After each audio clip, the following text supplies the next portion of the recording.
साधु ने उसे नदी पर ले जाकर कहा, इस नदी को देखो। अगर तुम इसके किनारे खड़े होकर कहो, नदी मेरे खेतों में पानी भर दे। नहीं महाराज, मुझे खुद नहर बनानी होगी। साधु बोले, बस यही कारण है कि तुम्हारा नाम जब फल नहीं देता।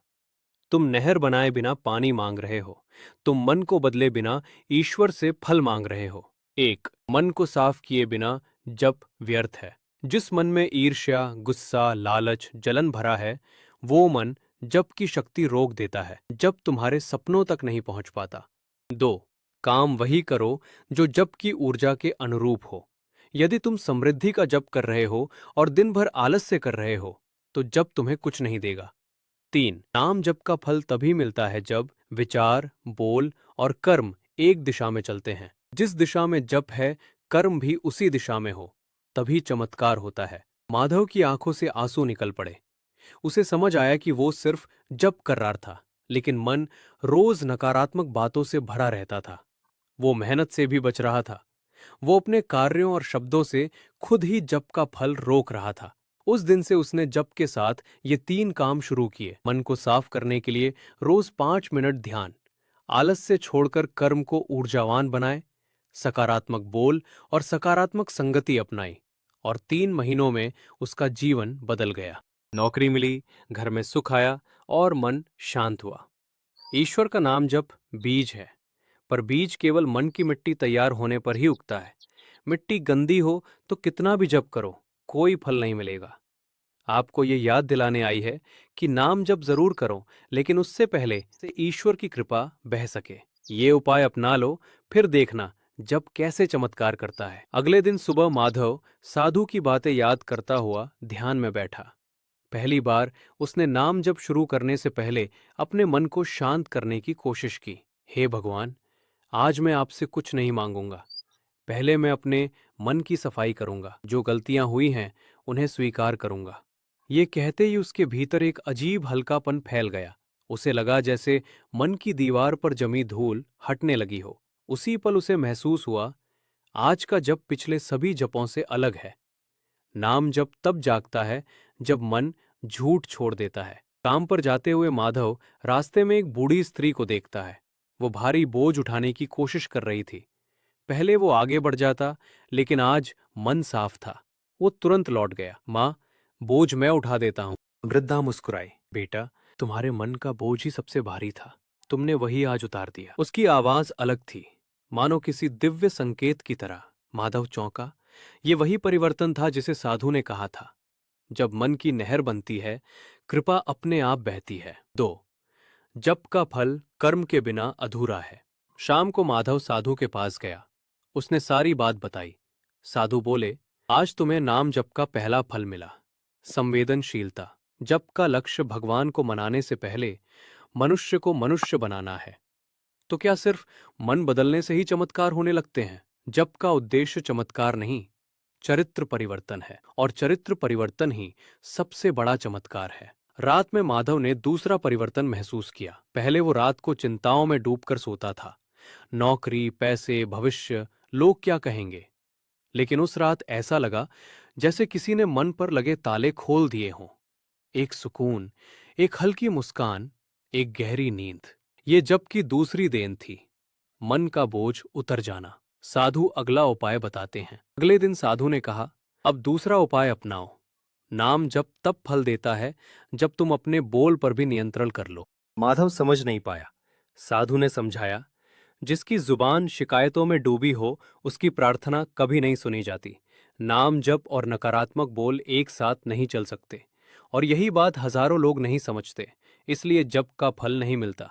माधव का तीसरा परिवर्तन। अब जब भी वो किसी से मिलता, वो पहले की तरह शिकायत नहीं करता, न ही बोलता, मेरे भाग्य में ही यही लिखा है, मेरे साथ हमेशा बुरा होता है। इसकी जगह वो खुद से कहता, जब के बाद बोले गए शब्द भी ईश्वर का संदेश बन जाते हैं। लोग भी उसके व्यवहार से प्रभावित होने लगे। उसका चेहरा बदल गया, आवाज बदल गई, वातावरण बदल गया। साधु की गूढ़ शिक्षा। जब की 3 सीढ़ियां माधव याद रखो। पहली सीढ़ी, मन की सफाई, ये नकारात्मक विचार हटाओ। दूसरी सीढ़ी, कर्म की एक ता, जिस दिशा का जप उसी दिशा का काम। तीसरी सीढ़ी, वाणी की पवित्रता। जप के बाद बोले गए शब्द मनुष्य की किस्मत बनते हैं। जो इन 3 सीढ़ियों पर सच में चल लेता है, उसका नाम जप कभी खाली नहीं जाता। माधव रोज साधु के पास जाकर सीख रहा था, लेकिन एक सुबह वो पहुंचता है और देखता है साधु वहां नहीं है। चारों ओर शांति। उस झोपड़ी के बाहर सिर्फ एक पत्थर पर सफेद अक्षरों में लिखा हुआ, अब तुम्हें चौथा रहस्य खोजना होगा। माधव घबरा गया। कहाँ जाए, कैसे ढूंढे? लेकिन भीतर एक शांति भी थी, मानो साधु उसे अकेले यात्रा पर भेजना चाहते हों। रात में माधव को एक अजीब सपना आता है। एक नदी बह रही है, उसके बीच एक दीपक तैर रहा है और एक आवाज आती है, नाम जब दीपक है।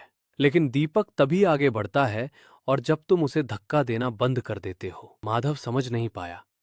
अचानक वही वृद्ध साधु प्रकट होते हैं। तुम बहुत जप करते हो, बहुत कोशिश करते हो, लेकिन तुम एक गलती अब भी कर रहे हो। चौथा रहस्य। जप का फल तब मिलता है जब तुम छोड़ना सीखते हो। जप करो, लेकिन परिणाम की पकड़ छोड़ दो। माधव चौंका। परिणाम? पकड़? मतलब?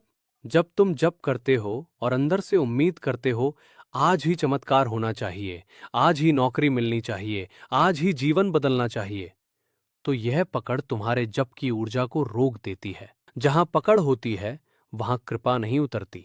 साधु ने उदाहरण देकर समझाया, जब तुम तीर चलाते हो तो तीर छोड़ना पड़ता है, तभी वह लक्ष्य तक जाता है। नाम जप यंत्रणा नहीं है, यह समर्पण है। माधव गहरी सोच में डूब गया। सच में वो हर दिन जप करता था, लेकिन मन में दबाव भरा होता था।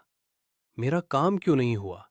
मेरी इच्छा कब पूरी होगी? उसी दबाव ने जप को कमजोर कर दिया था। माधव की सबसे बड़ी परीक्षा शुरू होती है। इस बार साधु कोई उपाय लिखकर नहीं दे रहे थे, अब उसे खुद करना था। वो घर पहुंचा, ध्यान में बैठा, आंखें बंद की और पहली बार कहा, हे प्रभु, मैं जप करूंगा, लेकिन आपकी इच्छा को स्वीकार करूंगा।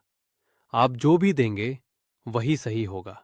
ये कहते ही उसके भीतर ऐसा शांति का प्रवाह उठा जैसा उसने जीवन में कभी महसूस नहीं किया था। उसी रात एक चमत्कार होता है। उसने सपना नहीं देखा, वो ध्यान में सोया नहीं, लेकिन मन में एक वाक्य तैरता रहा, जब मन शांत हो जाता है तभी ईश्वर बोलता है। और सुबह जब आंख खुली, उसने देखा उसके मोबाइल पर 2 मिस्ड कॉल। किसकी? उसी कंपनी की जहां वो महीनों से रिज्यूमे भेज रहा था। जब कॉल वापस की तो सामने से आवाज आई, माधव जी, हमें आपका प्रोफाइल पसंद आया है, क्या आप आज इंटरव्यू दे सकते हैं? माधव की आंखों में आंसू भर आए। उसने मन में कहा, हे भगवान, ये वही फल है जो मैं पकड़ रहा था, और जैसे ही मैंने पकड़ छोड़ी, ये मेरे पास स्वयं आ गया। साधु अंतिम बार प्रकट होते हैं। साधु ने कहा, याद रखो, जप प्लस मन की सफाई प्लस सकारात्मक कर्म प्लस पवित्र वाणी प्लस परिणाम छोड़ना इक्वल्स अटूट फल। ईश्वर के पास पहुंचने की सीढ़ी पर चढ़ते रहो। जब तक तुम मैं को नहीं छोड़ोगे, तब तक जप तुम्हें नहीं पकड़ पाएगा। और धीरे धीरे उनकी आकृति प्रकाश में विलीन हो गई। माधव को नौकरी मिल गई थी, जीवन बेहतर होने लगा था। लेकिन जैसे ही इंसान थोड़ा संभलता है, भाग्य उसकी अगली परीक्षा तैयार कर देता है। कुछ सप्ताह बाद कंपनी ने अचानक कहा, स्टाफ कम किया जा रहा है, क्लोजिंग लिस्ट में आपका नाम भी शामिल है। माधव स्तब्ध। वो सोचने लगा, मैंने जब भी किया, उपाय भी, मन भी बदल लिया, फिर भी ये क्यों? रात में वो टूट चुका था, बिस्तर पर लेटा था, पर पहली बार उसने शिकायत नहीं की। हे भगवान, शायद ये मेरा आगे बढ़ने का संकेत है। मुझे समझ में नहीं आता, पर मैं मानता हूं कि आप जो करते हो सही करते हो। और इसी पल कहानी में नया मोड़ आता है। उसी रात साधु फिर प्रकट होते हैं, लेकिन इस बार मौन में। माधव को ध्यान में एक दृश्य दिखता है। साधु सामने बैठे हैं, लेकिन आज कोई शब्द नहीं बोलते, सिर्फ आंखों में देख रहे हैं। गुरुदेव, नौकरी फिर चली गई, कृपा कहाँ है? साधु की आंखों में गहराई थी और उनकी चुप्पी ही उत्तर थी। थोड़ी देर बाद वे धीरे से बोले, माधव, अब तुम अंतिम रहस्य सुनने योग्य हो गए हो। पांचवां और सर्वोच्च रहस्य। नाम जप की शक्ति भाव में छिपी है।